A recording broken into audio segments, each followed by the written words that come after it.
pessoal, nós estamos aqui para realizar nossa primeira vídeo entrevista do Laboratório de Tecnologia, Informação e Comunicação em Saúde da sublinha Saúde do Idoso. E para contemplar este momento, nós convidamos a professora doutora Alba Regiane Rodrigues. A professora Alba possui doutorado em pesquisa e cirurgia pela Santa Casa de São Paulo e hoje vamos abordar um pouco sobre o seu doutorado que enfoca queda em idosos. Então, antes de iniciarmos nosso diálogo, eu gostaria de saber qual foi o município onde foi realizado o seu estudo e o que foi que motivou a senhora a fazer.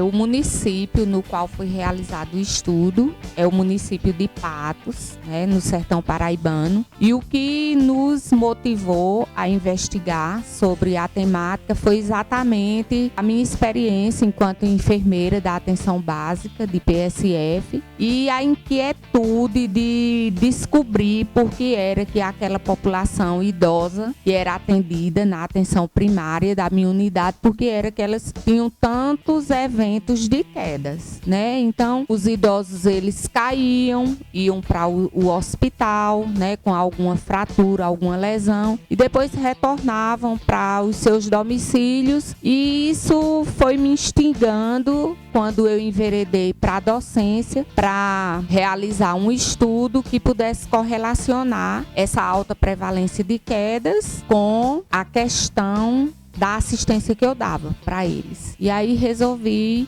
investigar os fatores de risco que desencadeava queda nessa população de idosos. Então, já que o tema principal de hoje são quedas, seria interessante nós começarmos falando sobre a definição, certo? Então, o que poderia ser considerado uma queda? Inicialmente, gostaria de tecer alguns comentários antes de falar definitivamente um conceito de queda.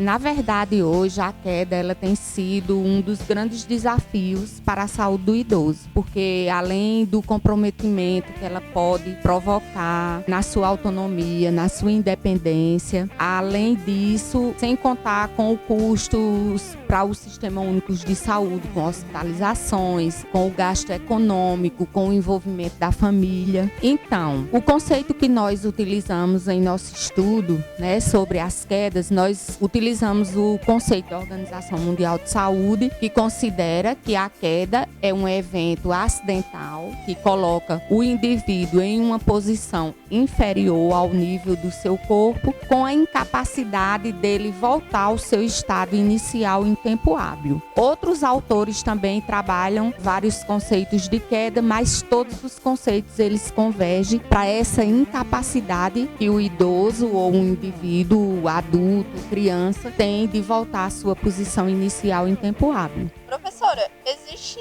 diferença entre as quedas? Existem diferenças entre quedas acidentais e não acidentais. De acordo com Morse, que é um autor que trabalha uma escala de quedas, que é chamada escala de quedas de Morse, ele classifica as quedas em 3 tipos. Quedas acidentais, que ocorrem em fatores externos, as quedas fisiológicas não antecipáveis e as quedas fisiológicas antecipáveis. Essa última é que a gente pode colocar o foco na prevenção. Geralmente esse tipo de queda ocorre em pessoas idosas e geralmente 80% dos idosos eles podem vir a ter esses episódios de quedas. Lembrando que a queda ela é um evento acidental que, independente da idade, como estamos abordando a questão do idoso, consequentemente, ela vai ser mais característica do idoso. Mas todos nós somos suscetíveis e vulneráveis a um episódio de queda. Basta que o ambiente não esteja favorável. E no caso do idoso, a gente sabe que o idoso, geralmente, numa faixa etária mais avançada, ele vai ter algumas comorbidades, como hipertensão arterial, tontura, vertigem, diabetes. A terapêutica farmacológica também nessa faixa etária tem um poder impactante sobre a precipitação desses eventos de quedas nessa população.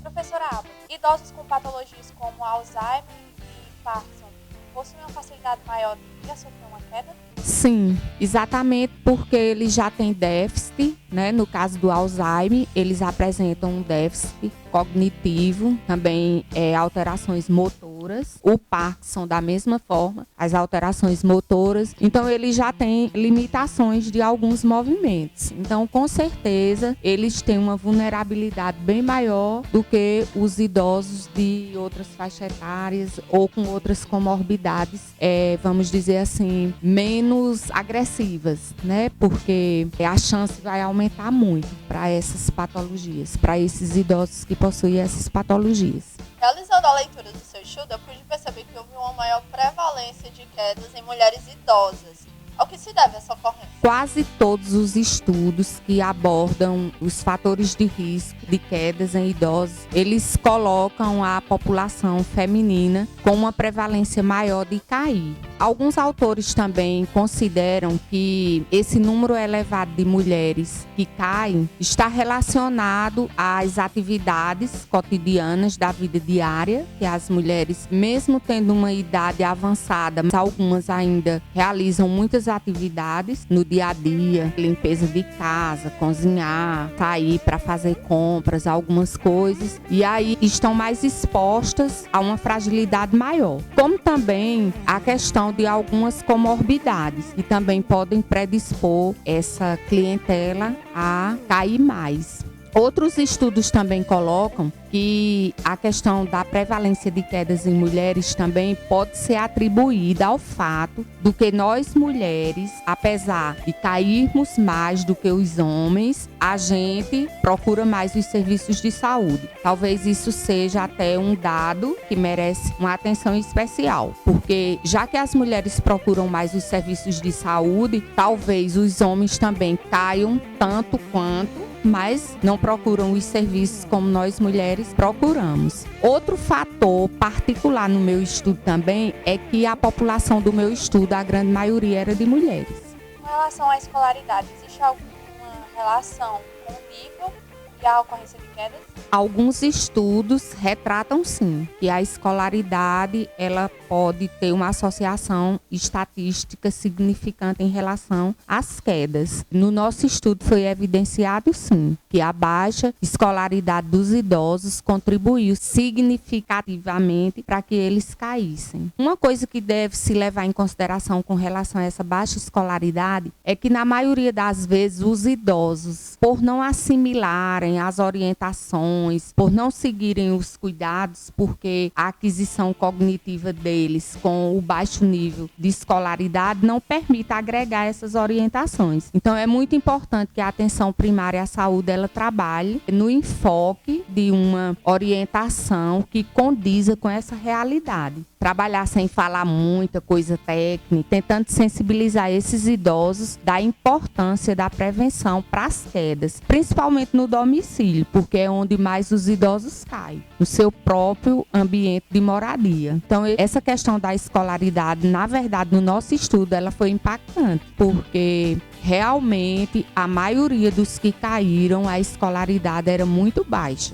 Para finalizar, quais as orientações repassadas aos idosos, familiares ou cuidadores com relação à prevenção de quedas? Você chegou num ponto super importante de toda essa nossa conversa, porque na verdade as quedas elas são passíveis de prevenção, tanto no ambiente doméstico como nas ruas também. Uma coisa que agrava mais a questão da mobilidade do idoso é a questão da rua, porque a gente sabe que não temos uma mobilidade urbana que ofereça essa acessibilidade adequada. A gente vê, por exemplo, as calçadas que tem buracos, batentes e até a própria questão dos locais por onde o idoso caminha, que não tem uma boa acessibilidade, uma boa mobilidade. Quanto ao ambiente doméstico, a gente tem muita coisa para fazer, estratégias de prevenção. Inicialmente, colocar corrimões, nos corredores, nos banheiros, no vaso sanitário. A iluminação também, que a gente vê que tem muitos lares lugares que onde o idoso dorme, o local não tem uma claridade adequada. Orientar com relação à questão de quando ele for se levantar pela manhã, não se levantar bruscamente. Aqueles idosos que utilizam polifarmácia, muitos medicamentos,